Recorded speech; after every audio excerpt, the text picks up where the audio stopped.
আমার যাহা কথা ছিল দয়াল সুন্দরভাবে তার মীমাংসা করছে।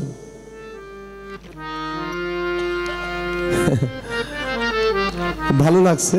আমি যা চাই নাই তাও আমার দয়াল আমার দিছে, খুব খুশি হয়েছি। বিসমিল্লাহর চেহারা তো আর দেখতে চাই নাই, তারপরে আমার দয়ালে বিসমিল্লাহর চেহারা সহ দেখাইছে একবারে, ভালো লাগছে।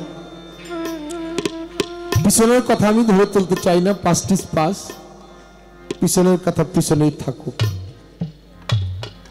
এবার আমি সামনের দিকে কিছু কথা জানবো। আমি একটা গান করছিলাম, আমি বড় লজ্জা পাবো রে বন্ধু তুমি না আসিলে, আমি তোমার করব সেবা দয়াল তুমি আমার ঘরে আসিলে, আমি বড় লজ্জা পাবো বন্ধু তুমি না আসলে। তা আমি তোমার বাড়ি যাই না কে, এটা তুমি কোথা বাবা? একটা গান আছে, তুমি নিজ গুণে না আসিলে কে তোমারে আনতে পারে এই সৈয়দিনের দয়াল। তুমি যদি তোমার নিজ গুণে না আসো, কোন ভক্তই কোন শিষ্য তোমাকে নিতে পারবে না, এটা তোমার নিজ গুণে যদি তুমি না যাও। তবে আমার কাছে দয়াল বলছে যাই না কে দয়াল, এটার এক কথায় জবাব, আমার কর্ম ভালো না তাই তুমি হয়তো যাও না। আমি ডাকার মতো তোমার ডাকতে পারি না, আমি চাওয়ার মতো তোমাকে চাইতে পারি না, এই জন্য হয়তো তুমি যাও না। দুই ভাবে বললাম দয়াল, তোমার যেটা ভালো লাগে। আর যদি মনে করো আমার ডাকটা তোমার কাছে পৌঁছায় তাহলে তুমি আইসো। হ্যাঁ, একটা গান আছে, হৃদয় আসন পাইতে রাখছি মুর্শিদ তুমি আইসো। তোমার যেভাবে ভালো হয়। যদি মনে করো আমার ডাকটা হয় না তাহলে তুমি আমার ডাকটা শিখাই দিও, যেভাবে ডাক দিলে তুমি আমার কাছে যাবা সেইভাবে যেন আমি তোমার ডাকতে পারি। শেষ করলাম এইখানে আলোচনা। দেখেন আমি বসলাম, এটা কিন্তু আমি আগের পূর্বের পরিকল্পনা না, কিন্তু বর্তমান বয়সে আমি একটা জিনিস চিন্তা করলাম।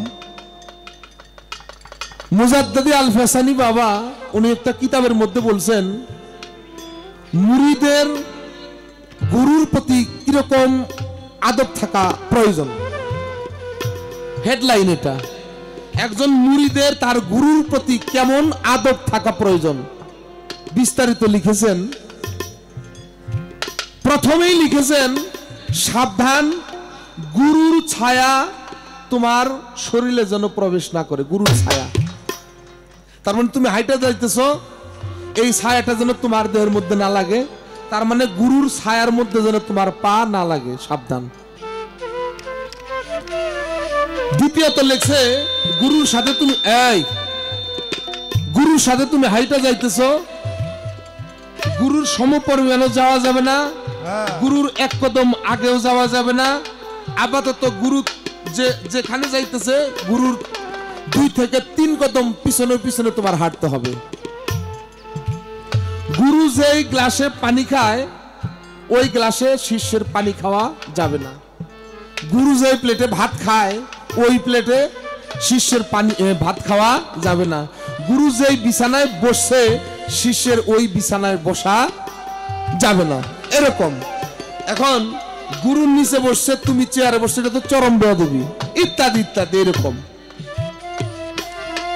আমার মাথায় কি ধরছে, এরকম আদব থাকা দরকার। কিন্তু আমাদের পাশেই প্রয়াত বাউল কবি সাধক সুশীল সরকার একটা গানের মধ্যে লিখছে, ক্ষুধা লাগলে দুইজনে বৈশা একই ভান্ডে খাইও। এটা গানের মধ্যে আছে না, সুজন রসিক চিনিয়া প্রেম করিও, প্রেম না জেনে কাম নদীতে সাঁতার নাই দিও, সুজন রসিক চিনিয়া প্রেম করিও। আইসা মুজাদ্দিদ আল ফেসানি বাবা বলছে এরকম এরকম, অথচ আমাদের বাজান সুশীল সরকার লিখছে ক্ষুধা লাগলে দুইজনে বসে একই ভান্ডে খাইও। উনি লেখলো গুরু যেই প্লেটে ভাত খাবে সেই প্লেটে খাওয়া যাবে না, অথচ সাধক সুশীল সরকার লিখছে দুইজনে বসে একই ভান্ডে খাইও। আমি কথা কোনটা নিব? কথা বুঝছেন আপনারা? আমার মাথার মধ্যে একটা খটকা লাগলো, এটা মীমাংসা চাই আমি আগে, তারপরে কি প্রশ্ন করুন পরে করতেছি। আচ্ছা, দয়াল দেহের মধ্যে বিসমিল্লাহ মানে দেহটা বিসমিল্লাহ, আমি একেবারে সংক্ষিপ্ত কথা কমু। আচ্ছা, বিসমিল্লাহর হরফ 19টা, দয়ালে বলছে আমিও বলি, পৃথিবীর সবারই বলতে হবে, আস্তে 19টা হরফ। আচ্ছা, আমাকে একটা হাতের মধ্যে কয়টা কর আছে গুনা দেনছে, গুনা দেন। হ্যাঁ, না না 20টা নাই, 19টা আছে। একটা, দুইটা, তিনটা, চারটা, পাঁচটা, ছয়টা, সাতটা, আটটা, নয়টা, 10টা, 11টা, 12টা, 13টা, 14টা, 15টা, 16টা, 17টা, 18টা, এই 19টা পাওয়া গেছে। বিসমিল্লাহ, ওই যে আমার দয়াল কইছে যে রহমতের হাতটা একটু ছোঁয়া দেয় মাথায়, এই যে বিসমিল্লাহ। আলাপ শেষ, ভালো আমরা পাইছি, একজন গুরু পুরাড়াই বিসমিল্লাহ পাইলাম, খুব খুশি। আমার এদিকে আর কোনো কথা নাই, আমার কথা হইল আমার যে রোগ হয়েছে ওই রোগের ঔষধ আমি দয়ালের কাছে চাম। দয়াল, প্রথম গান আমি তোমার করব সেবা, আমার ঘরে আসিলে সেবা করবার চাই। সেবা করতে গেলে কি সেবায় তুমি খুশি হবা, তোমার কি সেবা দেওয়ার লাগবে আমি বুঝি না, এই সেবাটা তোমার কি। সাধক সুশীল সরকার লিখছে, চোখ ইশারায় বুঝানি, এই কথা আবার করো না, এটা বলে আমি বুঝতেছি না, এর আগে এটা প্রেস মেরে দিতেছি। চোখ ইশারায় বুঝানিও কোন ধন তোমার অতি প্রিয়, চাওয়ার আগেই সুপে দিও যখন যাহা লাগে। আবার এটা করে তুমি বই থাকো না, এটা আমি আগে এটার মাইরা দিয়ে গেলাম। চোখ ইশারায় আর বুঝবার চাই না, কিছু কিছু মানুষ করে এটা গেদার মার কথাই কয়নি, তাও কিন্তু না। দয়াল, আমি তোমার সেবা দিতে চাই। ওই যে ইমরান চান যে কেমনে যাব, যদি যায় একটু সেবার দরকার, সেবাটা দিলে ইমরান চান কি সেবা নিব এটা আগে আমার বুঝাই দিতে হবে। আমি একটু সেবা দিবার চাই, তুমি কি সেবায় খুশি। এবার আসেন, 3 পাটে বিসমিল্লাহ করাই, দেহটা 3 পাট, ছোট বাজাইবা, দেহটা 3 পাট। হারমোনিয়াম যিনি তৈরি করছে এটা সংস্কৃতি ভাষা, প্রথম ভাগের নাম হলো উদারা, মধ্য ভাগের নাম হলো মুদারা, শেষের ভাগের নাম হলো তারা। এটা সংস্কৃতি ভাষায় দেহটা 3 ভাগে ভাগ করা, উদারা, মুদারা, তারা। সনাতন ধর্ম বলছে ব্রহ্মা, বিষ্ণু, শিব। ইসলামে বলছে আলিফ, লাম, মিম। রতি শাস্ত্রে বলছে সৃষ্টি, রক্ষা, ধ্বংস। এখানে মানুষ সৃষ্টি করে, এখানে তাহা রক্ষা করে, এখানে মানুষ ধ্বংস করে। কথা সত্য না মিথ্যা? হ্যাঁ, এখানে সৃষ্টি, এখানে রক্ষা, এখানে মানুষ ধ্বংস করে। দয়াল, আমি একটু জানতে চাই আমি যেন ধ্বংস না হই। রশি সরকার বলছে জাগো বেশি ঝরে তারা বেশি মরে। আমি মরতে চাই না, আমি এই ঝরা বেদির থেকে মুক্তি চাই। দয়াল, তোমার আমি ভালোবাসতে চাই, কিন্তু আমার দেহের মধ্যে একটা জিনিস আছে যার নাম হলো মদন। এই মদন আমার পাশ ছাড়ে না। এই জন্য লালন ফকির বলছে করি মানা কাম ছাড়ে না মদনে, বলো আমি গুরুর প্রেম রসিকা হব। আমি প্রেম রসিক হতে চাই, এই প্রেম আসতে এই যে কথায় কথা মনে পড়ে, একটা গান আমি গামু। আচ্ছা, কথায় কথা মনে পড়ে। আচ্ছা বাবা, বীর্যে কি সন্তান হয়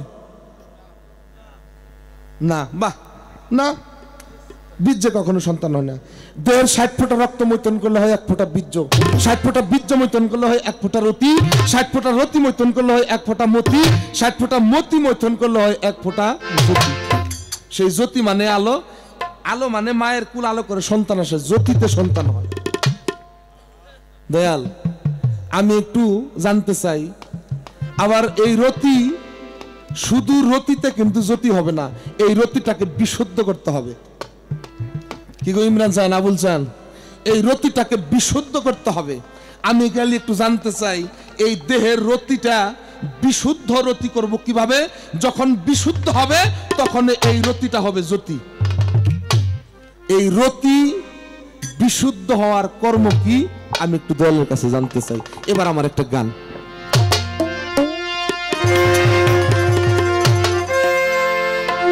ওরে আমার প্রেম রাস্তায় কামিনী বাদী,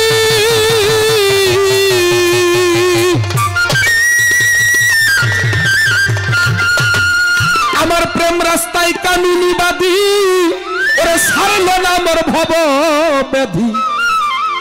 ওরে উদয় হয় না এইভাবে, উদয় হয় না সুরাগের করণ। ওহে গুরুধন আমি কিসে বাধ্য করিব মদ। দয়াল আমার এই দেহের মদনটা আমার আয়ত্ত করব কিভাবে? তুমি অনেক আলোচনা করছো বাজান, তোমার আলোচনা থেকে আমার বিবেক দিয়ে আমি এই গানটা খুঁজে পাইলাম। আমার দয়া করে এই বিষয়টা একটু বুঝাইতে হবে। কিসে বাধ্য করিব মদ, ওহে গুরুধন কিসে বাধ্য করিব মদ। ওরে কিসে বাধ্য করিব মদ, কিসে বাধ্য করিব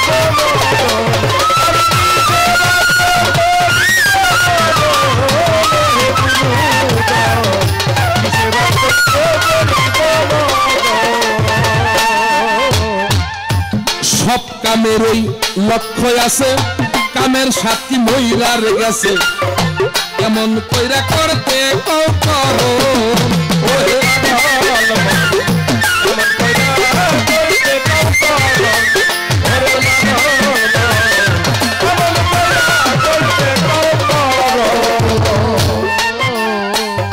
সব কামের ওই লক্ষ্য আছে, কামের সাথী মহিলার গেছে, এমন কইরা করতে কও করো।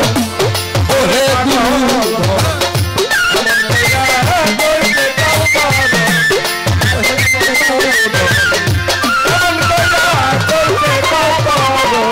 ওরে মন সিঙ্গারে মজা না পাইলে, আরে পাগল মন সিঙ্গারে মজা না পাইলে, বলো ভাই কি বৃষ্টির জলে।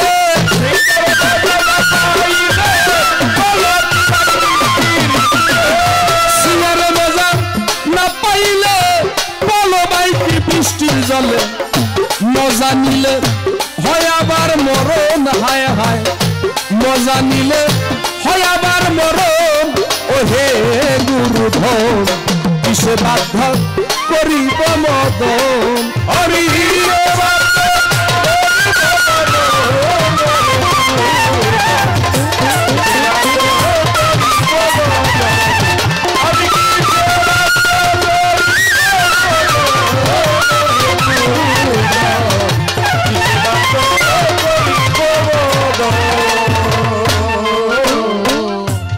উহে মুন্ডে নজর দিয়া প্রেমের স্রোতে গা ভাসাইয়া, সাধক যারা করতেছে সাধক পাগল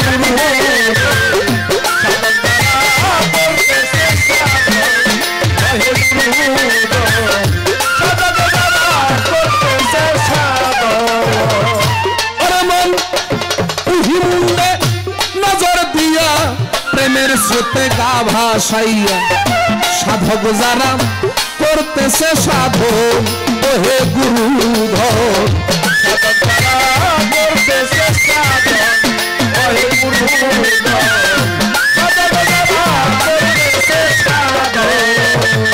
প্রেমহীন নাই মুন্ডু চেনা, প্রেমহীন নাই মুন্ডু চেনা, প্রেমের স্রোতে গা ভাসে না।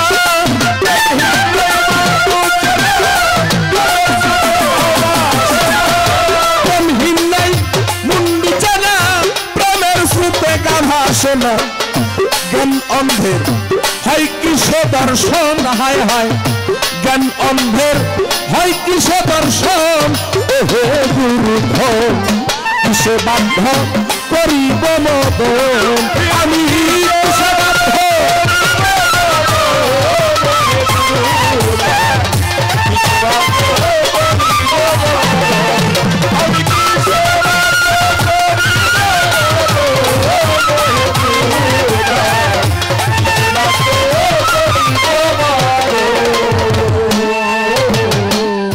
রশিদ কয় গুরুজি মোর পাহাড় ভাঙ্গা করছে রে সাগর প্রেমের নাগর সাত রাজারই ধন ওহে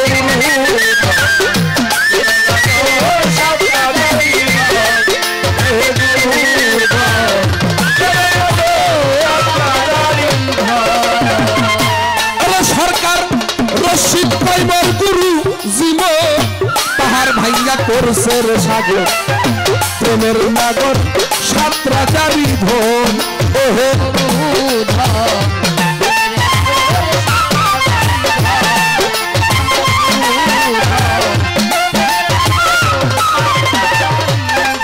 তোমার দয়ার মিশ্র শক্তি দিয়া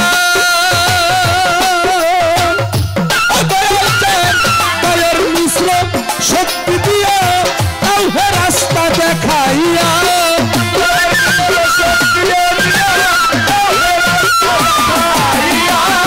দয়ার মিশ্র শক্তি দিয়া রাস্তা দেখাইয়া যেই রাস্তায় হয় হরনার পূরণ গুরু যেই রাস্তায় হয় হরনার পূরণ ওহে গুরু ধন কিসে বাধ্য করিব মদ আমি কিসে বাধ্য করিব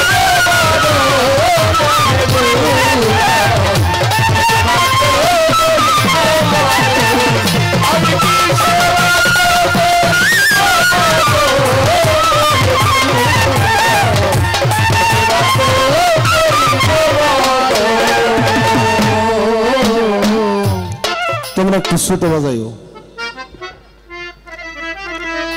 দয়ালে আমারে কয় প্রশ্ন করতে যদি 1 ঘন্টা লাগে তাহলে জবাব দিতে কতক্ষণ লাগবে বাবা পৃথিবীর সকল নিন্দাই সহা যায় কিন্তু গুরু নিন্দাটা প্রকৃত ভক্ত সইতে পারে না তেমনি পৃথিবীর সকল নিন্দাই গুরুও সইতে পারে কিন্তু কোন ভক্তের নিন্দা গুরু সইতে পারে না বাবা আপনি যদি আমার মন্দ কোন পৃথিবীর সবাই আমার মন্দ করবো এটাই সত্য কি কোন আপনি যদি আমার মন্দ কোন যে তোর গান ভালো লাগে না পৃথিবীর কারো কাছে আমার গান ভালো লাগবে না আর আপনি যদি কোন তোর গান ভালো লাগে পৃথিবীর সবার কাছে আমার গান ভালো লাগবে এটাই সত্য আমি সেদিকে যাব না খুব হুঁশিয়ার আমি আগেই বলতেছি আমার খুব ভয় হয় এই পালাটায়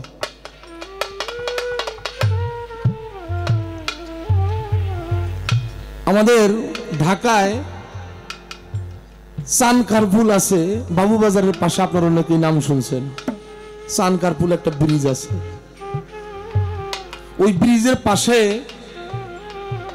একজন আল্লাহর মোহন ওলি থাকতেন যার নাম করিম পাগলা করিম মস্তান করে ডাকতো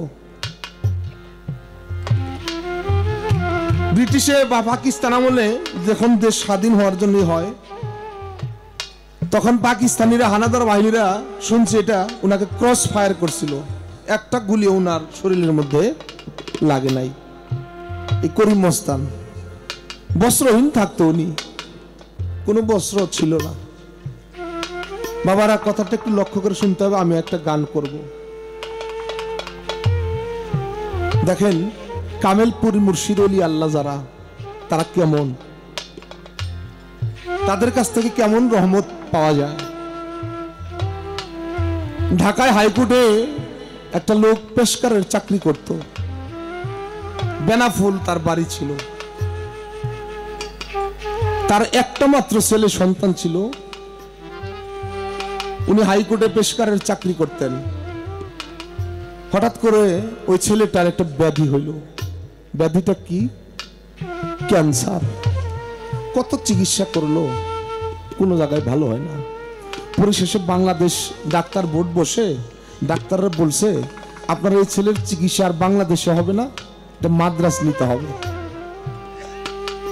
এটা ইন্ডিয়া নিতে হবে ইন্ডিয়া নিতে গেলে অনেক টাকা পয়সার দরকার যা ছিল সব তো শেষ করছে মাদ্রাজ নেওয়ার মতো আর কোনো টাকা পয়সা এরকম অর্থ তার নাই খুব খেয়াল বাবা আমার দয়াল বলছে আল্লাহ পছন্দ করে কেউ যদি স্ত্রী তালাক দেয়, নবীজিও পছন্দ করে আল্লাহও পছন্দ করে, তারপর এটা শরীয়তে জায়েজ আছে। আরেকটাও পছন্দ করে আল্লাহ এবং নবী, সেটা ভিক্ষা করা। নবীর শিক্ষা করিও না, ভিক্ষা কাজ করে খাও সবে। আবার এই ভিক্ষা কিন্তু জায়েজ আছে। দেখেন যখনই দেখলো আমার এই ছেলেকে মাদ্রাজ নেওয়ার মতো অর্থ আমার কাছে নাই, বাবা কি করবেন? অসিনা গ্রামে যায়, অসিনা শহরে যেখানে ওনাকে কেউ চিনে না, সে এলাকা দিয়ে ঘুরে আর মানুষের কাছে হাত পাতে, ভিক্ষা করে। যে লোকটা হাইকোর্টে চাকরি করে, ওর পোশাকটা দেখে তো ভিক্ষুকের মতো মনে হয় না। মানুষ বলে আপনি ভিক্ষা করতে আসছেন, অঝরে তার চোখের জল ঝরে, বলে আমাকে একটু ভিক্ষা দেন। 10-20 টাকা মানুষ দেয়, তা দিয়া ইন্ডিয়া নিয়ে গেছে, মাদ্রাস নিয়ে গেছে। কিছুদিন থাকছে, থাকার পরে ডাক্তার ওখানে বলছে কে কে আসছেন? বলছে ওর মা আসছে আর আমি আসছি, আমি ওর বাবা। আপনি আমার কাছে একটু আসেন। আসছে, বাবার কাছে বলছে আপনি আপনার সন্তানটা বাড়িতে নিয়ে যান। ওর মার কাছে যদি এই সংবাদটা বলি, ওর মা হয়তো মারা যাবে। আপনি ওর বাবা, আপনি একটু শক্তিশালী হন, হৃদয়টাকে একটু পাষাণ করেন, ও হয়তো বেশি দিন বাঁচবে না। ওকে বাড়িতে নিয়ে যান, ও যা খাইতে মন চায় ওর তা খাওয়ান। তবে কি খাওয়াবেন? অন্য কিছু খাওয়ায়েন না, না খাওয়ানোই ভালো। তবে ওর একটু গ্লুকোজ খাওয়াবেন শুধু, আর অন্য কিছু দিয়েন না। গ্লুকোজটা খাইলে আর এই যে ওষুধগুলো দিলাম এটা খাইলে দেখা যাক কি হয়, তবে ও বাঁচবে না বেশি দিন। কথাটা শুনে ডাক্তার রুম থেকে বের হয়েছে, চোখে জল। সন্তান চলে যাবে, এই সংবাদটা যদি বাবা পায়, বাবার হৃদয়টা কি ভালো থাকে না? বাবা একটু কঠিন হইলেন, চোখের জল দেখে ওই ছেলের মা জিজ্ঞাসা করছে ডাক্তার কি বলছে? কয় না তেমন কিছু বলে নাই, ও মোটামুটি ভালো, ওকে বাড়িতে নিয়ে যেতে বলছে। নিয়ে আসছে, দেশে ফিরে আসছে। শুয়ে থাকে, বাবা বসে থাকে মাথার কাছে, মা বসে থাকে পায়ের কাছে। বাবু এইভাবে বসে থাকে। মাঝে মাঝে ওর মুখে একটু গ্লুকোজ তুলে দেয়।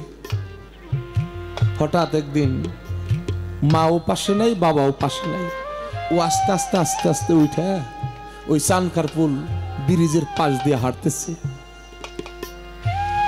কোন শীতের দিন, হঠাৎ করে দূরে দেখে ওই করিম মস্তান বাবা বসে রয়েছে, গায়ে কোনো বস্ত্র নাই।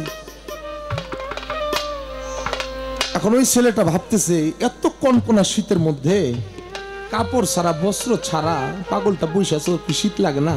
তাহলে তো এই লোকটা আল্লাহর ওলি হবে আমার মনে হয়। দৌড়ে গেছে, যায় করিম মস্তানের পায়ে জড়ায় ধরছে। বাবা তোমার দেখা মনে হইতেছে তুমি আল্লাহর ওলি, আমি আমার মায়ের বাবার একটি মাত্র সন্তান, ডাক্তার বলে দিছে আমি নাকি বাঁচবো না। পাগল তুমি তো আল্লাহর বন্ধু, তুমি একটু মালিকের কাছে কিছু কও না, আমি যেন বেঁচে থাকি, আমার মা বাবার কুল যেন খালি না হয়। আমি যদি মরে যাই আমার মাও মনে হয় বাঁচবো না, আমি যদি মরে যাই আমার বাবাও মনে হয় বাঁচবো না। পাগল তুমি তো আল্লাহর বন্ধু, তুমি একটা কিছু কও। পাওয়ার ছাড়ে না। করিম চাচা এমন ভাবে একটা লাথি দিছে, ওই ছেলেটা অনেক দূরে পড়ে গেছে। 20 মিনিট বা আধা ঘন্টার মতো পড়ে আসছিল, পরে অজ্ঞান হয়ে পড়ে আসছিল। পরে হঠাৎ করে জ্ঞানটা ফিরে পাইছে।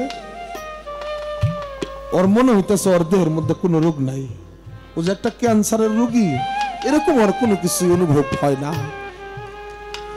শরীর ঝাঁকি টাকি দিয়ে বাড়িতে আসছে, ডাকতেছে মা, মা গো, ও মা।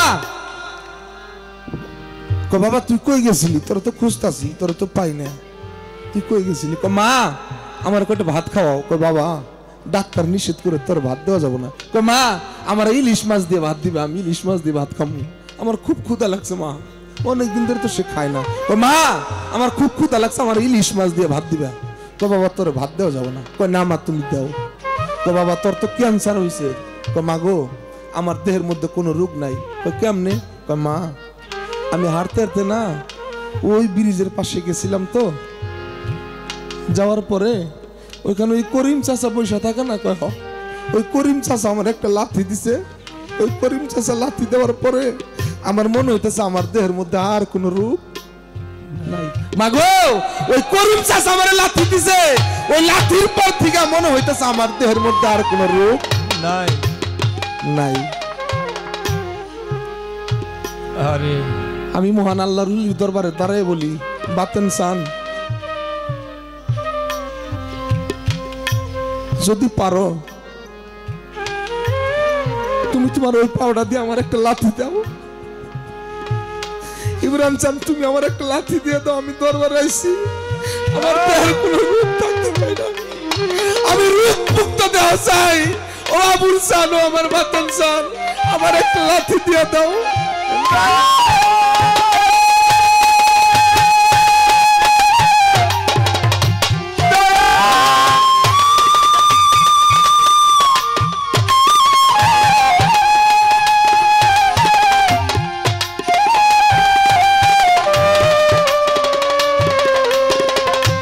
আমি তোমার রহমতের লাথি চাই।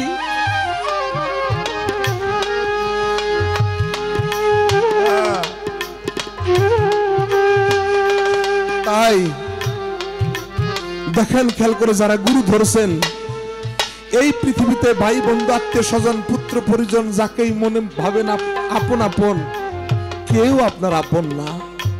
আমি আমার ক্ষুদ্র জ্ঞানে ভেবে দেখেছি আমার মুর্শিদ ছাড়া এই পৃথিবীতে আমার আপন বলতে আর কেউ নাই। তাই সেখান থেকে ছোট্ট একটা গান আমি শোনাবো। তুমি বিনে তুমি বিনে কে আছে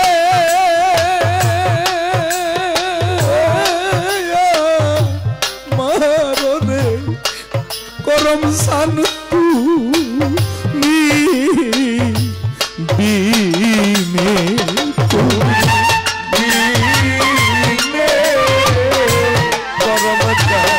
তুমি বিনে কে আছে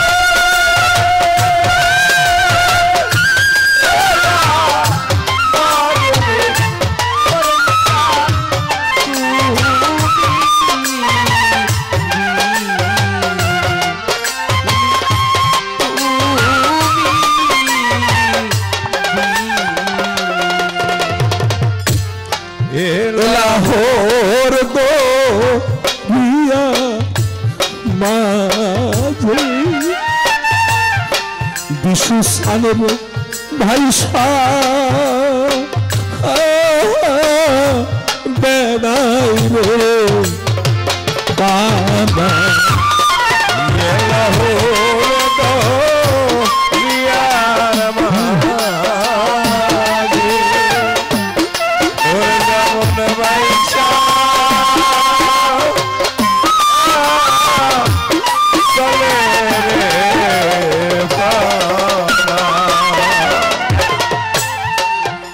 এলা হরদ ভিয়া মাঝে ইমরান সান রে ভাই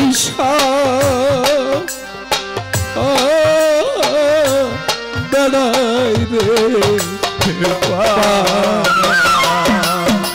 কতদিনে ও শুভেচ্ছা রে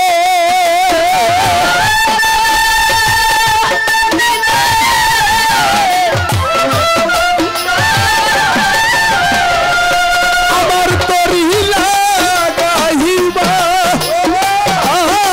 কি নারাই রে বিশ্বচল তুই